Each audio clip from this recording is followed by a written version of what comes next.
Valerie, why are you sitting there? I don't remember inviting you, she sneered when she spotted me at Madeline's wedding, her voice dripping with disdain.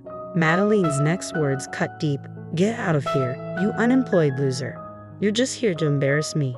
Her cruelty shattered any lingering goodwill I had harbored for her. Defeated, I muttered, "Fine, I'll stay out of your life," and quietly excited. As I left, a sudden commotion erupted, drowning out Madeline's cries for help. Leaving the venue, I walked alongside Conrad, my husband whom I'd married a few years ago.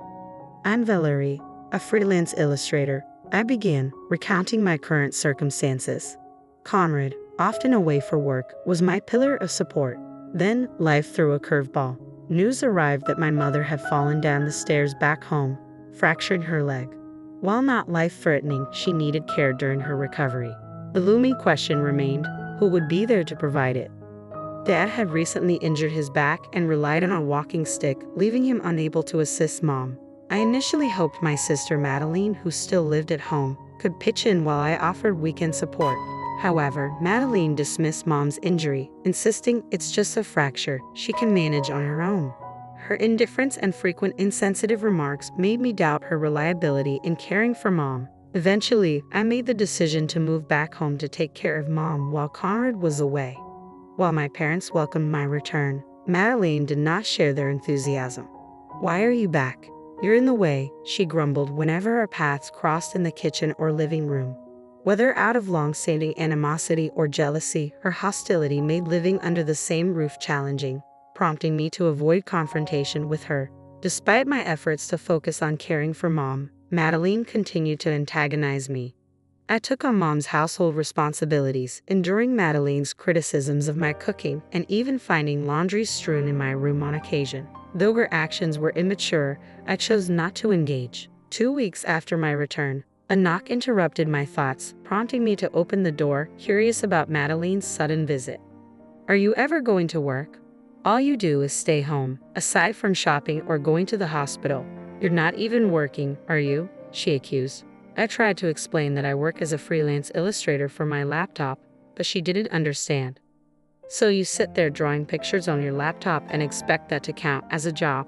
That's no different from being unemployed and holed up at home. Having someone like you in the house is the worst," she retorted angrily before storming off to her room, her footsteps echoing her frustration. A few days later, Madeline announced, "I want you to meet someone. Wait in the living room." We followed her instructions, and soon she returned with a tall, slender man whose hopeful expression seemed highlighted by the mole under his left eye. "Nice to meet you all. I'm Rodney, Madeline's fiancé. Thank you for having me here today." He greeted us warmly, extending his hand for a handshake. Surprised by the unexpected visitor, my parents and I exchanged greetings with him, unsure of what to make of this introduction.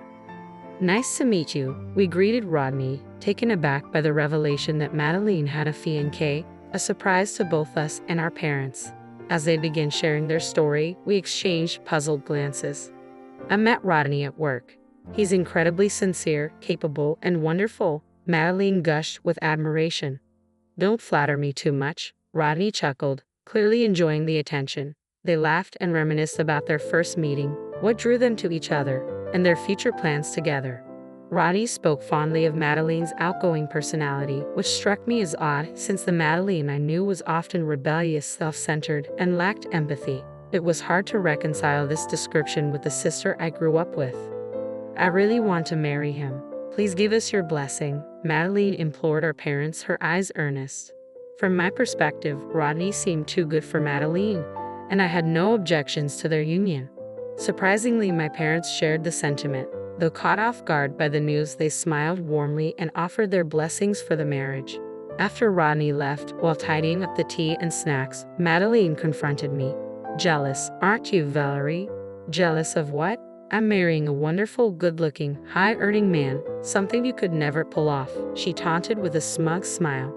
I met her gaze calmly. "I'm not jealous. I'm genuinely happy you found someone so wonderful," I replied evenly. Her smile faltered, clearly not expecting such a response. She sighed dramatically, her tone dripping with condescension. "The snacks you served Rodney were so cheap. Couldn't you have prepared something more upscale? But I guess being unemployed, you can't afford it."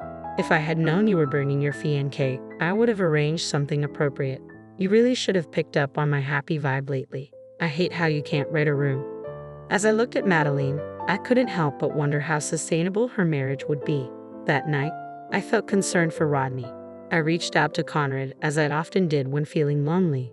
His voice on the other end of the line was a comforting routine, helping me through the emotional weight of the situation. I told him about Madeline bringing her fiancé. Wow, Madeline has a fiancé. That's great news. Yes, his name is Rodney Bland. He seems too good for her. As soon as I mentioned that, Conrad's demeanor shifted. Wait, did you say Rodney Bland?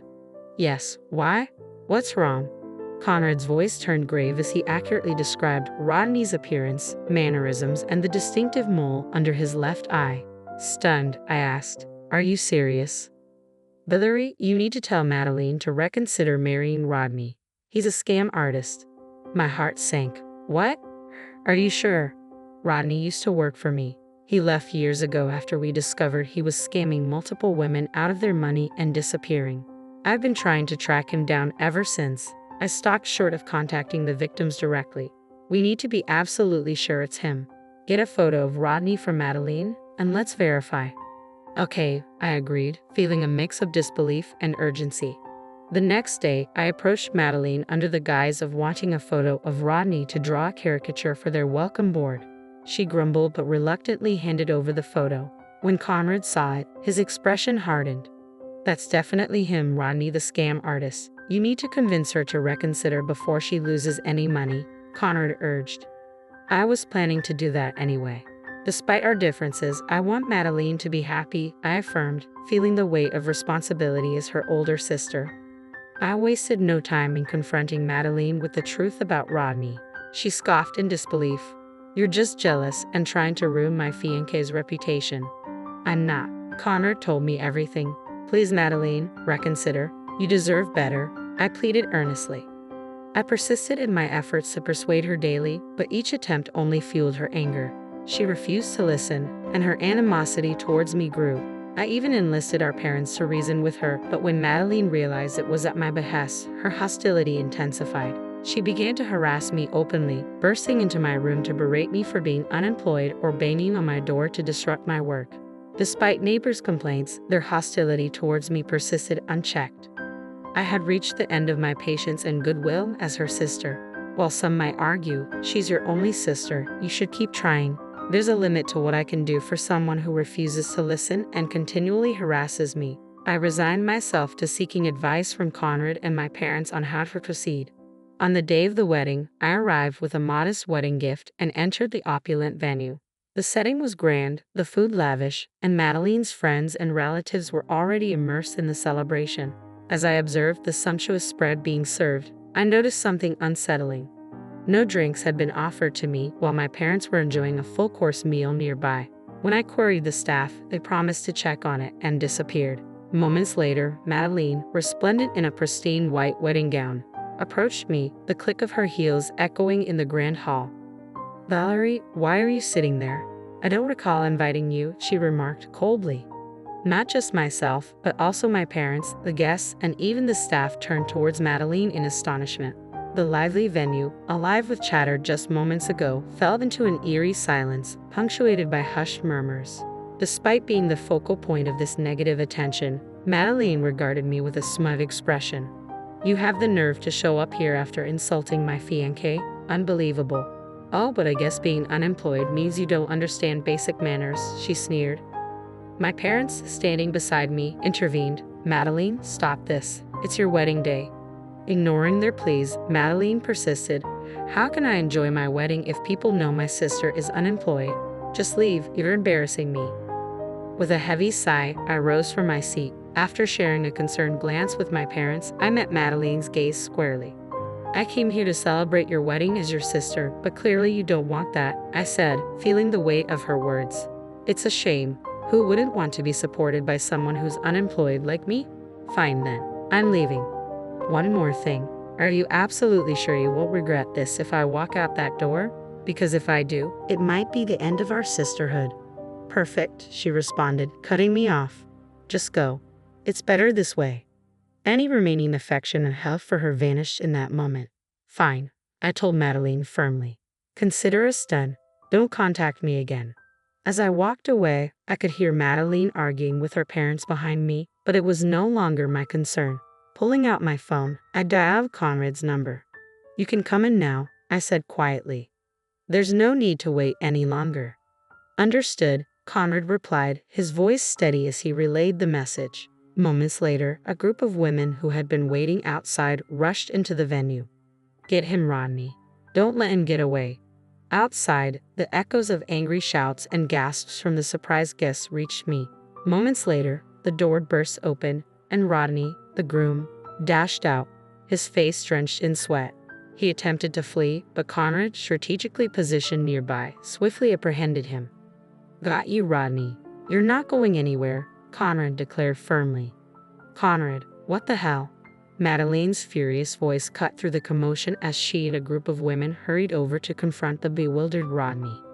Are you trying to ruin our wedding? Get away from me, Conrad. Madeline lashed out, lunging at him, but I intervened, grabbing her arm to restrain her. Startled at first, Madeline's expression quickly twisted into rage as she turned on me, seizing my collar. This is your doing, isn't it? You're despicable.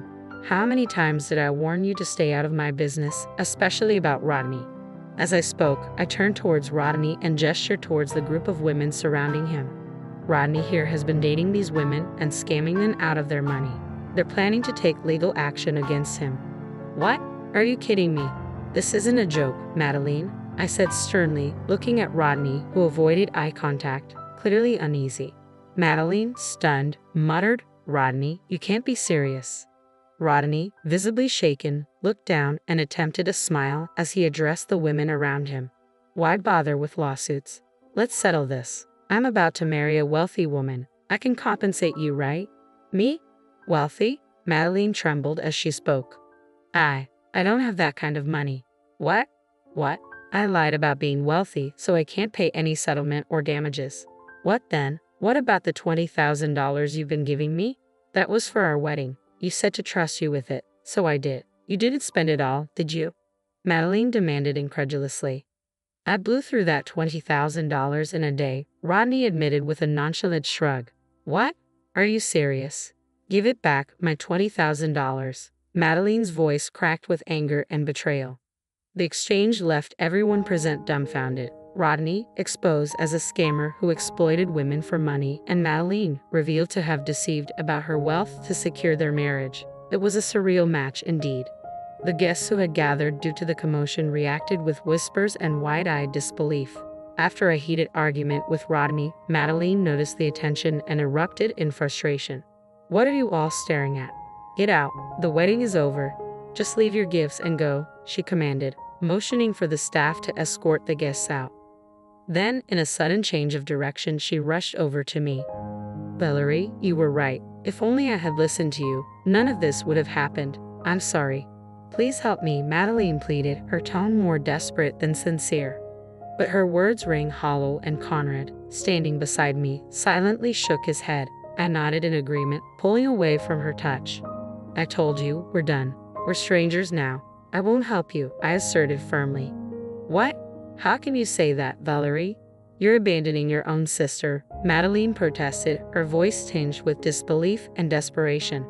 I don't have a sister anymore. Goodbye, Madeline. Let's never cross paths again, I replied, turning away from her. Wait, Valerie, please. Ignoring her cries, Conrad and I left the venue. Later, through my parents, I learned about Madeline and Rodney's fate. Madeline was disowned and expelled from the family home, forced to move in with Rodney due to their legal marriage. Rodney faced lawsuits from the women he had deceived, leading him to take out loans to settle the debts. The strain of financial ruin ultimately shattered their marriage, ending in divorce. Now both destitute, their once promising union had crumbled. About 6 months after Madeline's ill-fated wedding, my mother's fracture healed, and life resumed its usual pace. My temporary assignment concluded, and I returned home, visiting my parents periodically. A year later, Conrad and I welcomed our first child, blessed with the support of our loving families.